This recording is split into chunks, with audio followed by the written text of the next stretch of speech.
Who's up for a moral victory? This is Locked On Baylor.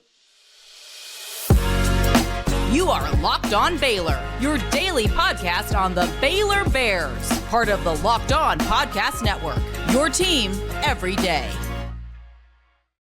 Thank you for joining another episode of Locked On Baylor, brought to you by FanDuel, and thank you for making it your first listen day and every day. It's the only place where you're getting Baylor athletics content and nothing but Baylor athletics content 5 days a week that's not coming straight from the university. I think there's something to that. Bears coming off a loss again to the Duke Blue Devils up at MSG, heading into the Christmas break with, well, actually, no, they play tomorrow. With back-to-back losses against real basketball teams, because Mississippi Valley State has a perfect record. Let's say that. They have a perfect record. One half of their record is 0. So looking at this game last night, it's tough for me to sit here and talk about all the positives of it, because I think for the talent that this team has, there just aren't a ton of positives to take from it. Of course, there are some. And I think this will probably help Baylor in the long run. But this is also supposed to be an elite team with elite talent and obviously a Hall of Fame coach. The best of the best win one of these two games. They just do. And I was watching on Baylor Plus, I think it's called The Follow, where they go like behind the scenes. And I was watching the one that Baylor had against Florida in that preseason NIT. And Scott Drew, I thought was saying the right things. Not that I claimed ever that he wasn't, but he's talking about, in that Florida game, the second game in 3 days, where, nobody's going to care if you guys won the first game. We can't be the team that we want to be if we're just going to be content with winning that one game, or playing really well for one half, or a couple of medias.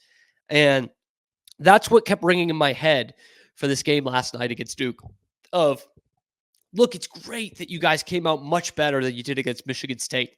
And you had some good runs in the first half, first 10 minutes, the second half. But then you lost the game. Then you blew it. Like that was a very winnable game. And I think if this Baylor team is as good as we think they are, they should be a better team than Duke. No shade against Duke. That's a good basketball team and a top 20 defense that really looked like it in the first half. But when you're getting a pedestrian day from Kyle Filipowski, a 5 of 14 shooting performance, that team runs through him. You win that game. If you are a top 10 team, higher ranked team, I don't care where the game's being played. If he's 5 of 14, shooting 35% from the floor, you've got to win that game. And one thing I talked about going into this game was that Tyrese Proctor was hurt, the point guard for Duke, who plays pretty much all the time. He never comes out. Well, they had Jeremy Roach fill in, the senior, last night. He did not come out of the game. He played 40 minutes and was the best player on the court. 18 points, 5 of 9 shooting, 3 assists, 3 rebounds. Not earth-shattering numbers, but if you watch the game, you know what I mean. He hit the big shots, and he was beating everyone to the hole, which was, I think, the biggest problem last night, was at times really quite poor defending from Baylor. Now, there were stretches in the game where they played some pretty darn good defense. But I am so sick of saying they played really well in stretches. Because we all see the potential there, not just for this team, but specifically this team's defense, and they don't put it together for a full game. They barely put it together for a full half this season. So I can see it. We can all see it. And then at the end of the game, it's not there. Or on the other side, the offensive efficiency. We can all see it. We can all see when Ray J. Dennis is really in his bag. And then we see the second half where he's throwing the ball all over the place. It's infuriating, man. Like, how can you not be frustrated at that? And sure, yeah, there's plenty of season left. But Ray J. Dennis is like a fourth or fifth year guy? It's one thing for Jacoby Walter. It was a bad game last night. Looks like a freshman for the first time, but he's a freshman. But it was more than just one or two guys. I mean, I don't think anyone really brought it defensively other than Eve Miesseler, who we're going to talk about in the next segment. But other guys just had flashes. And again, flashes. That's all it was. And Duke put it together for a full game. Filipowski didn't have a vintage night, but he was aggressive the whole game. And he got looks the whole game. Jeremy Roach was pressing the right button the whole game. And we weren't even like, that wasn't even their leading scorer. McCain was the leading scorer with 21. Shoots 7 of 11 from the floor. 36 minutes. He was hitting it all game. Not just a couple of minutes, all game. And I think that's indicative with the eye test of how well he played, that he was their leading scorer. The two leading scorers for Baylor, Ray J. Dennis and Jacoby Walter. That's misleading. They didn't have great nights. And I mean, poor Jacoby, man. I mean, he was just getting beat off the dribble every time. Every time. I mean, they just attacked him in the first half. And I was going to say what I think about Jacoby Walter's defense, but I'm going to get so annoyed saying it again. Oh, what the heck? I'll say it. He plays pretty good defense in flashes. He is a freshman. Hopefully with his skill set, he'll put it together. I think he can. But again, it's good and bad, mostly good, that this team is not the finished product. It's not. But you scheduled 2 tough games before your conference schedule, and it didn't work. You lost both of them. Now you get Mississippi Valley State and Cornell before you get into the Big 12 schedule, but those were the ones that you're not measuring yourself against those two teams. You're measuring yourself against Duke and Michigan State. And you're minus 32 and 0-2. So, yes, the effort was better tonight, but for this team and this personnel, these coaches, good effort isn't good enough for me. It's not. They have plenty of time to correct that. They need to, they got to run some wind sprints or something, man. I don't know what these kids are having for Christmas dinner, but have them have half of it, because Duke was just the more athletic team tonight. And I shouldn't be saying that. That's a half-court team. And they were just blowing by Baylor all the time. All the time. Those guards, Baylor just couldn't live with them for a team that's supposed to be a shutdown perimeter defensive team. They just took them to the cup all night. They really did. And yeah, I mean, it was just tough to watch in that. Duke really attacked the middle of the floor, which is similar to what Michigan State did. Baylor's got to figure that out. They've got to figure that out because they have too many good individual defenders to be playing this poorly on the defensive end. Truly. And what's really disheartening was Duke was a team that struggled to close teams out. And that's exactly what they did. I mean, they were down with less than 8 minutes left, and then they took over the game. Baylor's offense went completely stagnant, which stopped me if it sounds like last year, because that's exactly what happened last year. And that's why the team didn't hit the potential that we all had for them at the beginning of the season. So again, I'm just waiting. I still think this team is better than last year, but I got to wait to see it. Let's highlight one guy who was a super positive for this Baylor team coming up after this message from FanDuel. I lied. We're talking about my friends from LinkedIn Talent Solutions first.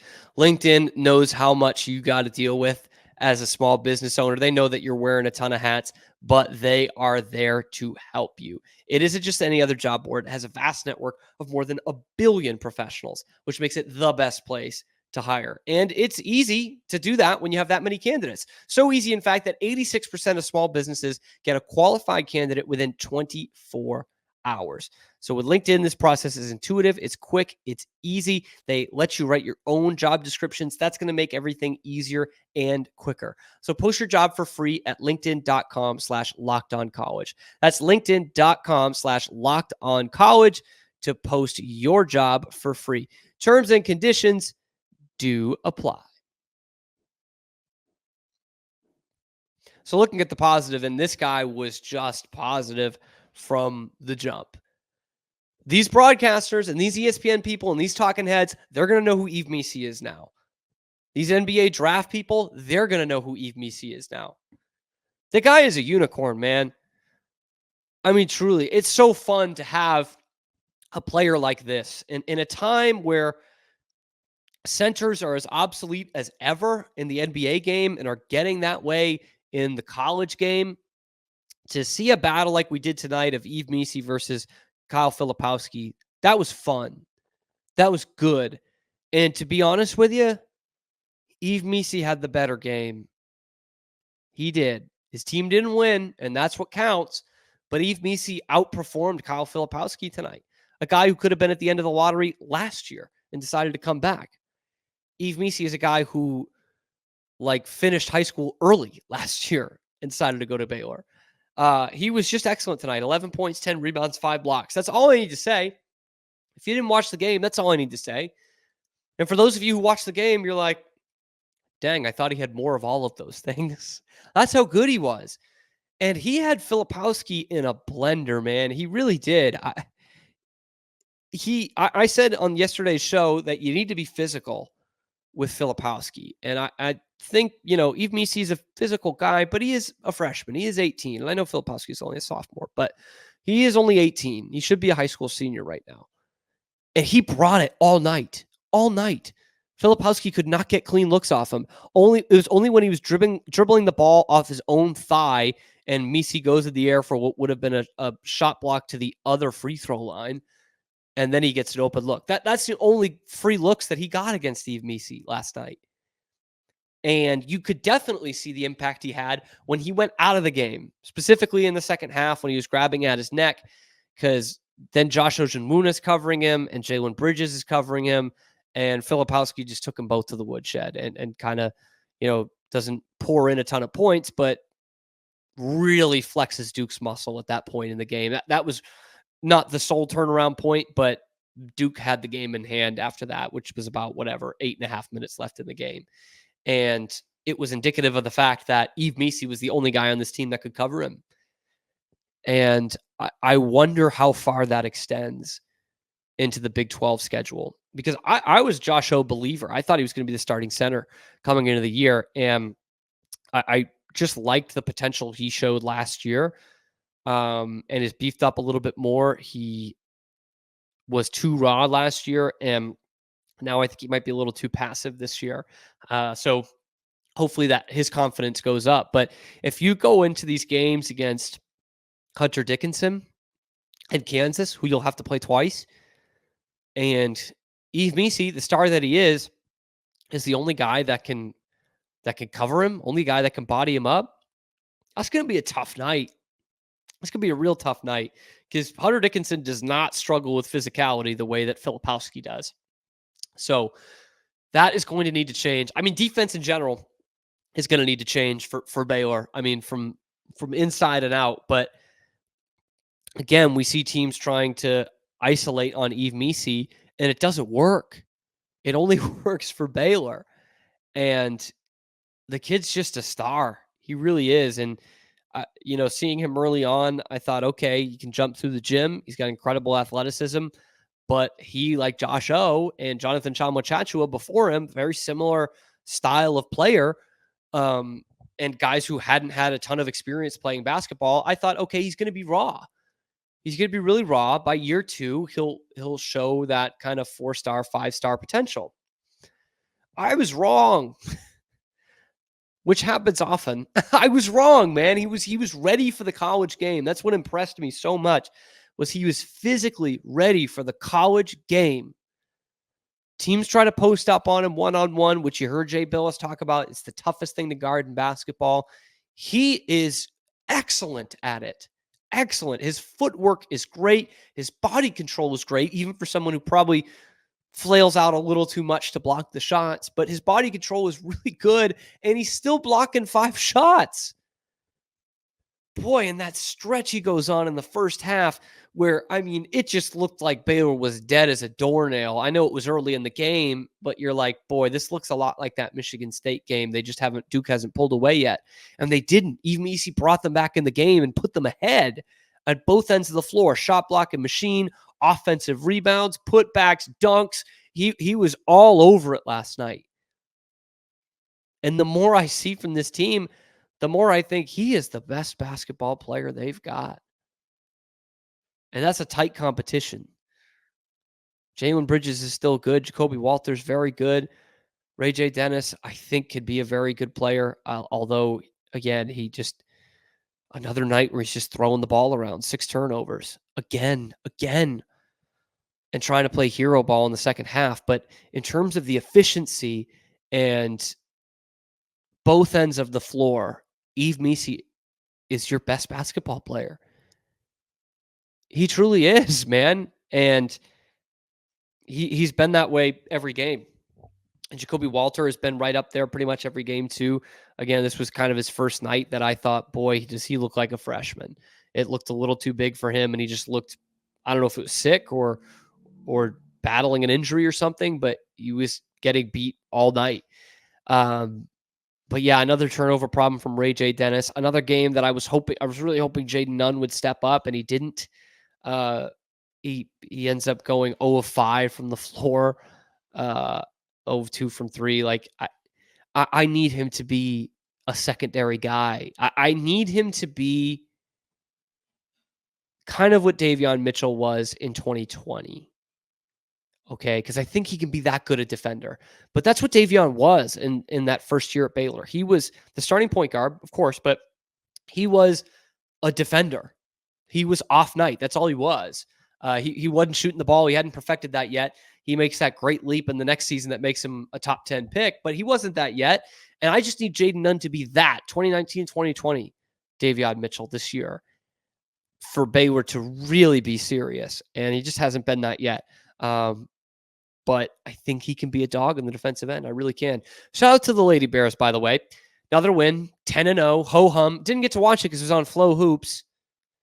And we did that. We played that game 2 years ago. We thought we were bigger than that. I guess not. That's ridiculous, man. Top 10 team playing on Flow Hoops. You can't even put it on Big 12 now. Come on. Give me a break. But they forced 27 turnovers against the Providence College Friars. It's all coming together for the ladies. I know Providence is nothing to write home about, but we have seen great ball movement, great looks on the offensive end, and now it's coming on the defensive end too. If this team had one more 6'6", 6'7" hulking center, this would be a Kim Mulkey team. The way they're defending at a high level, the way they're moving the ball. But the difference is versus a Kim Mulkey team, which he did have some at the end there, they can go inside out. They can go inside out. Shout out to Sarah Andrews, who was Big 12 Player of the Week last week, and she's been money this season. Lady Bears will play at the Foz. I think it's the day after the men do, January 3rd, I believe is their first game there. But shout out to the women. Number 10 in the nation coming up. Signing day was yesterday. Kind of gets lost in the fold with the big basketball game. And there was nothing really to write home about. Or maybe there was something to write home about, but something to not talk about. That's coming out.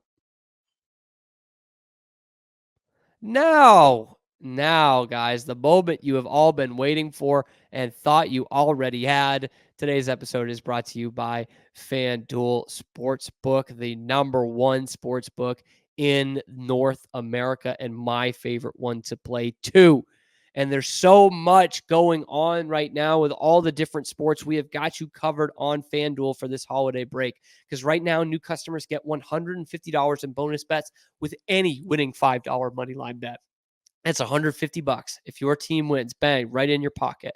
So if you've been thinking about joining FanDuel, this is the time to do it. You've got the schedule, you've got the deals, they've got all these things going on. I mean, spreads, player props, over-unders, all of that you can use. So any game becomes more interesting with FanDuel. Again, that deal is $150 in bonus bets with any winning $5 money line bet. So visit FanDuel.com/locked on. That is FanDuel.com/locked on. FanDuel, official partner of the NFL. Last thing is coming from National Signing Day. Not the best class Baylor's ever had. Ranked 65th by 24/7. I'm not going to talk about necessarily the breakup of the class, but we will have an interview for you guys next week with Jaden Porter, who is a 3 or 4 star receiver coming out of Lorena, so local here to Waco, who committed to Baylor after his sophomore year and has stuck with that commitment, put pen to paper on National Signing Day.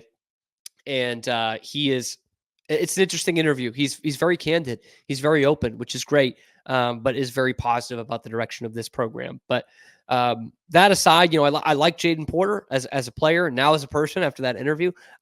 Good player. I talked about Mason Dossett and Joseph Dodds and the game he had for Tidehaven in the state championship game, and some of the other guys coming in, Nate Bennett, who we've had on the show before. But the interesting thing for me came from Dave Aranda yesterday.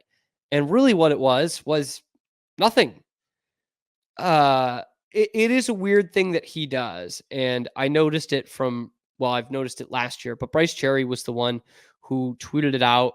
He is a Baylor beat writer or a columnist for the Waco Trib. And I know he came under some fire a couple of months ago when he said he wouldn't watch the Rangers games, even though he was the sports editor at the Waco Trib. I'm not going to get on him for that, but he makes a great point today. If I can find the freaking tweet here, he goes, all over the country today, college head football coaches will meet with the media and talk about their new signing classes. It's a rather big day for the sport. It is. It's a big day for the program. It's a big day for media. Baylor's Dave Aranda, however, will not, which is utterly ridiculous. Enjoy those BU videos, I guess. He's kind of right, man. He's kind of right. And the more I hear about things behind closed doors with Dave Aranda, the more my perception kind of changes. Not that he's an evil guy or anything, but he is not a very open guy to the media, which is not the end all be all, but I've never seen a coach with a worse record be this closed off to the media entirely, especially the Waco media and the Baylor media. Come on, man. This is not New York City. This is not Boston. This is not, Alabama football beat or Arkansas or LSU or anything like that, or Duke for basketball. It's not, man. They're not going to hold you over the coals. Like, you can't just come out and talk to us about, how exciting it is to bring in a class like this that you feel strongly about, because if you don't, which you didn't, what we're going to do is we're going to go on 3 and 24/7, and we're going to see that you're in the 60s and that you're behind schools like Toledo or Coastal Carolina or wherever the heck it was. And then, or that you're last in the Big 12 in recruiting rankings for the class of 2024. And then we're going to say, wow, these numbers are bad. And the coach isn't even going to come in to deflect that. Boy, howdy, bring on 2024. It's a disconnect. It is a disconnect between this program and their fans. And whether you like it or not, a bunch of that comes through the media. I'm not even talking me. I don't even necessarily consider myself media. But the Bryce Cherries, the Matt Mosleys, the writers and the broadcasters that are at these games, and you just never hear from the coach. And we said it after the Spavital presser.